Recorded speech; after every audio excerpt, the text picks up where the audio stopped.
السلام علیکم۔ وعلیکم السلام۔ یہ جو بچے جو ہیں جو نیولی ویڈس ہیں یا جن کی شادی ہونے والی ہے، اگر آپ ان کے لیے کوئی نصیحت فرما دیں۔ اور ایک اور ہے کہ جو حق مہر ہے معجل اور غیر معجل، اس کی شرعی حیثیت کیا ہے؟ جزاک اللہ۔ بات تو میں سمجھ گیا، پہلی بات کیا تھی؟ بچے جو شادی کے لیے تیار ہیں ان کے لیے کوئی نصیحت فرما دیں۔ انہیں سب سے پہلے یہ سمجھنا چاہیے کہ شادی کیا چیز ہے۔ ہمارے ہاں یہی خیال کیا جاتا ہے کہ شادی یا نکاح یہ اصل میں جنسی جبلت کے اظہار کو قانون کے دائرے میں لانا ہے۔ ایسا نہیں ہے، یہ اللہ تعالیٰ کی بہت بڑی اسکیم ہے جس میں آپ شریک ہوتے ہیں، اور وہ انسانی نسل کے بقا کی اسکیم ہے۔ بچے پیدا کرنے ہیں، ان کی پرورش کرنی ہے، تربیت کرنی ہے۔ یہ صحیح ہے کہ اس کے لیے اللہ نے انسان کے اندر بڑا قوی داعیہ بھی رکھا ہے، ارج رکھا ہے، ورنہ تو بار بن جاتا ہے انسان کے لیے۔ تو اس ذمہ داری کو سمجھ کر نکاح کرنا چاہیے، یعنی نکاح کیا چیز ہے اور یہ کتنا بڑا اور کتنا غیر معمولی ادارہ ہے، اس کی ذمہ داریاں کتنی غیر معمولی ہیں۔ یہ وہ چیز ہے جس کو بچوں کو سمجھانے کی ضرورت ہے، بچیوں کو بھی سمجھانے کی ضرورت ہے، تاکہ اوائل شباب میں جب جذبات کا غلبہ ہوتا ہے تو وہ غیر ذمہ دارانہ فیصلے نہ کریں۔ سب سے بنیادی چیز یہ ہے۔ اور دوسری بڑی چیز یہ ہے کہ یہ بات ان کے سمجھنے کی بھی ہے اور ہمارے سمجھانے کی بھی ہے کہ اس رشتے کو، یعنی یہ نکاح کا رشتہ جس میں ایک مرد و عورت یہ فیصلہ کرتے ہیں کہ وہ زندگی بھر اکٹھے رہیں گے، بچے ہوں گے تو ان کو ماں اور باپ کے رشتے دیں گے، ایک پاکیزہ ماحول اور گرانہ فراہم کریں گے، اس کی بنیاد جس چیز پر رکھی گئی ہے وہ عفت ہے، پاک دامنی۔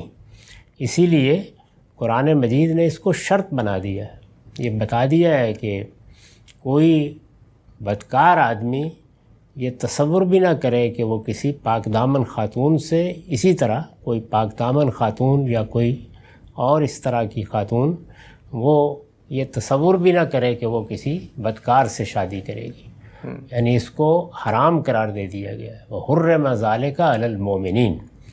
تو یہ سمجھنا چاہیے کہ اصلی چیز کیا ہے، عفت، اس کو ہر حال میں قائم رہنا چاہیے۔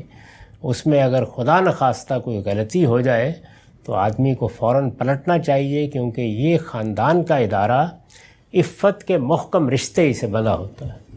اس میں جتنی پاکیزگی ہوگی، جتنی وفاداری ہوگی، جتنا انسان اس کے تقاضوں کو پورا کرنے کے معاملے میں ایثار کرے گا، اتنا ہی زیادہ اس کو دنیا اور آخرت میں اس کا نفع حاصل ہوگا۔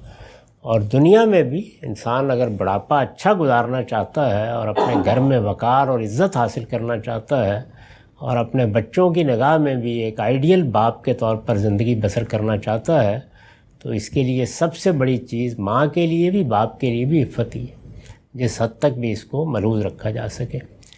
اور تیسری اور آخری چیز جس کی نصیحت کرنی چاہیے وہ یہ ہے کہ جب آپ دوسرے انسانوں کے ساتھ مل کے رہتے ہیں، یہاں ایک مرد و عورت ہیں، بعد میں بچے بھی ہوں گے، پھر ظاہر ہے کہ خاندان کے دوسرے افراد بھی ہیں، اسی طرح سے کہیں کاروبار کریں، کوئی کمپنی بنائیں، تو جہاں بھی ہو وہاں پر کثر و انکسار کے بغیر نہیں جیا جا سکتا، یعنی آپ کچھ چھوڑتے ہیں، کچھ لیتے ہیں، کچھ دیتے ہیں۔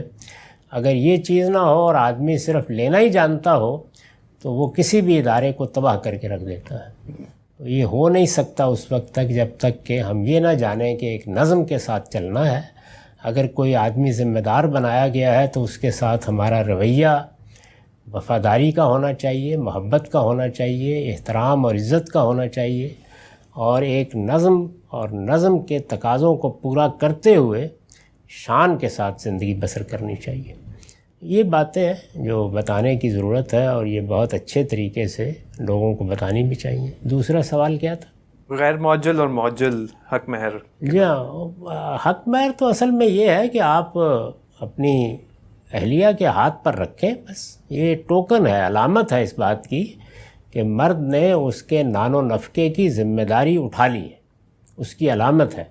تو اصلاً تو اس کو مؤخر ہونا ہی نہیں چاہیے، لیکن یہ گنجائش اس لیے پیدا ہوئی کہ ہمارے ہاں تو اب اس طرح نہیں ہوتا، لیکن عربوں کے ہاں بعض اوقات خواتین اپنی شان کی وجہ سے بڑا مطالبہ کر دیتی تھیں، اور آدمی اگر شادی کرنا ہی چاہتا ہے تو پھر اس میں بعض اوقات یہ طے کر لیا جاتا تھا کہ اچھا اس کا کچھ حصہ اب ادا کر دیتے ہیں، کچھ بعد میں ادا کر دیں گے. تو یہ اگر کوئی اس طرح کا معاہدہ ہو جاتا ہے تو اس پر شریعت کو اعتراض نہیں ہے. صحیح بات یہی ہے کہ مرد کی جو کچھ بھی معاشی حالت ہے اس کے لحاظ سے مہر مانگا بھی جائے اور مقرر بھی کیا جائے، اور سب سے پہلے ادا کر کے انسان اپنی اس ذمہ داری سے سبکدوش ہو جائے. ٹھیک ہے سر، بہت شکریہ.